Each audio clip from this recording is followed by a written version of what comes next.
তো মামলা হতেই পারে, মামলা নিয়ে আমরা বদার নই। আমাদের পোর্টাল যে সময় আমি যেটা প্রিয় বন্ধুরা, তোমরা প্রত্যেকেই অধীর আগ্রহে বসে রয়েছো তোমাদের এর কলেজ ভর্তির অফিসিয়াল নোটিফিকেশন, অর্থাৎ সেন্ট্রালাইজ পোর্টালের অফিসিয়াল নোটিফিকেশন কবে আসবে। আজকেই কি আসতে চলেছে? একাধিক জায়গা থেকে তোমরা শুনতে পারছো।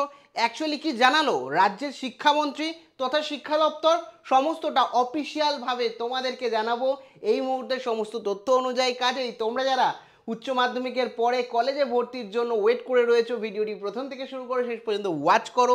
ভিডিওটি ভালো লাগলে অতি অবশ্যই একটি লাইক প্রদান করো। আমাদের পরিবারের সদস্য না হয়ে থাকলে সাবস্ক্রাইব বাটনে ক্লিক করে বেল আইকনে ক্লিক করে অল নোটিফিকেশনে ক্লিক করে আমাদের পরিবারের সদস্য হয়ে ওঠো। দেখো, সবার প্রথমেই বলে রাখি, রাজ্যের শিক্ষামন্ত্রী কিন্তু ইতিমধ্যে জানিয়ে দিয়েছে যে এই মুহূর্তে সমস্ত যে জট ওবিসি মামলা নিয়ে জানি আমরা, কালকে মামলা হয়েছে, আমরা বিভিন্ন বিষয় শুনেছি, সেই সমস্ত কিছুকে এর ওপর কিন্তু এই কলেজ অ্যাডমিশন বা পরীক্ষার কোনো রকম এফেক্ট পড়বে না। সরাসরি রাজ্যের শিক্ষা দপ্তর তথা রাজ্যের শিক্ষামন্ত্রী জানিয়ে দিয়েছে।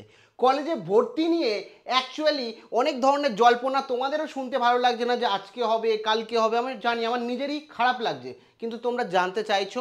রাজ্যের শিক্ষামন্ত্রী সে নিয়ে রীতিমতো জানালেন কলেজের ভর্তির প্রক্রিয়া নিয়ে সংবাদ মাধ্যমে। কি জানালেন, কবে হবে সে নিয়ে সরাসরি রাজ্যের শিক্ষামন্ত্রীর মুখেই শুনে নাও। তো মামলা হতেই পারে, মামলা নিয়ে আমরা বদার নই। আমাদের পোর্টাল যে সময় যেটা আমি গতকাল বিধানসভায় যেটা বলেছি এবং আগেও আপনাদের সামনে জানিয়েছি, হয়তো আমাদের ডিপার্টমেন্টের নোটিফিকেশনও খুব শিগগিরই আজকালের মধ্যেই হয়ে যাবে। কিন্তু এই যে ওবিসি মানে নোটিফিকেশনটাকে চ্যালেঞ্জ করছে, এইটা তো আমি বললাম যে এটা নিয়ে আমার কোনো বক্তব্য নেই। মানে কে কে কী মামলা করছেন না করছেন আমার আগ্রহ নেই। ব্রতবাবু, এই যে 19শে জুনের আগে আপনি বলছেন ভর্তি শুরু হয়ে যাবে, শিক্ষকদের অনেকে দাবি করছেন যেহেতু অল ইন্ডিয়া জয়েন্টের রেজাল্ট বেরিয়ে গেছে, তাই ছাত্ররা বাংলা ছেড়ে অন্য জায়গায় পড়তে চলে যাবে, আমরা ভালো ছাত্র পাবো না। আমার মনে হয় না সেটা। জয়েন্ট রেজাল্ট গতবার আগেই বেরিয়েছিল, তারপরেও আমাদের বেশিরভাগ সিট আমাদের পূর্ণ হয়। ফলে এবারও ওই ধরনের কোনো আশঙ্কা বা উদ্বেগের কারণ আছে বলে আমি মনে করছি না। খুব শিগগিরই আমি আপনাদের জানিয়ে দিতে পারবো মাননীয় মুখ্যমন্ত্রীর অনুমতি নিয়ে কবে আমাদের অনলাইন পোর্টাল, এই সপ্তাহের মধ্যেই আমি আপনাদের জানাবো কবে খুলছে। আমি আবার বলি, ছাত্রছাত্রীদের উদ্বেগ বা চিন্তার কোনো কারণ নেই। আর এই যে মামলাগুলো একটার পরে এসএসসির ক্ষেত্রে হচ্ছে, রুলের বিরুদ্ধে হলো, আবার একটা মানে ওবিসির ক্ষেত্রে হলো, এইটাকে কি বলবেন? এটা কি পলিটিক্যালি মোটিভেটেড? দেখুন, মামলা নিঃসন্দেহে খানিকটা পলিটিক্যালি মোটিভেটেড। খানিকটা মনে করছেন যে কোথাও একটা সরকারকে একটা অন্য ভোটে হারানো যাচ্ছে না, কোনো কোনো জায়গায় গিয়ে সরকারকে বিপদে ফেলা যায়, এরকম কোনো মানসিকতা বশবর্তী হয়ে করছেন। কিন্তু ফাইনালি যদি আপনারা দেখেন, বেশিরভাগ মামলায় আমরা সুপ্রিম কোর্ট অবধি গিয়ে জিতেছি। হ্যাঁ, তা কোনো মামলা কেউ করছে না। এটা নিয়ে আমার পোর্টাল যথাসময় খুলবে, এটা আমি আপনাকে বলতে পারি।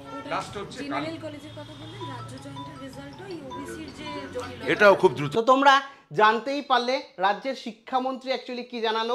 19 তারিখের আগেই প্রকাশিত হবে এবং একাধিক লিডিং নিউজ পেপারেও কিন্তু আজকে রীতিমতো বলেছে যে আজ কালকের মধ্যে, হয়তো আজকে কিংবা কালকেই কিন্তু নোটিশ তোমাদের চলে আসবে অফিসিয়ালভাবে তোমাদের সেন্ট্রালাইজ পোর্টালের। আর যখনই অফিসিয়ালভাবে নোটিফিকেশান আসবে, সমস্ত A to Z তোমাদের নোটিফিকেশান নিয়ে জানাবো এবং কিভাবে আবেদন করবে ফুল প্রসিডিওরও জানাবো। কাজেই চিন্তা করার কোনো বিষয় নেই।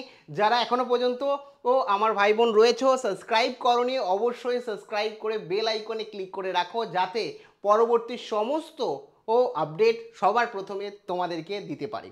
তো প্রত্যেকে জানিস, বলতেও খারাপ লাগছে আমার, কি করব, রাজ্যে এতদিন কেটে গেছে এখনও পর্যন্ত অ্যাডমিশন হয়নি।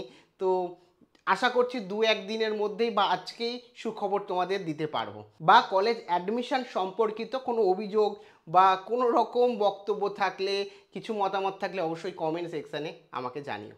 প্রত্যেকে ধন্যবাদ।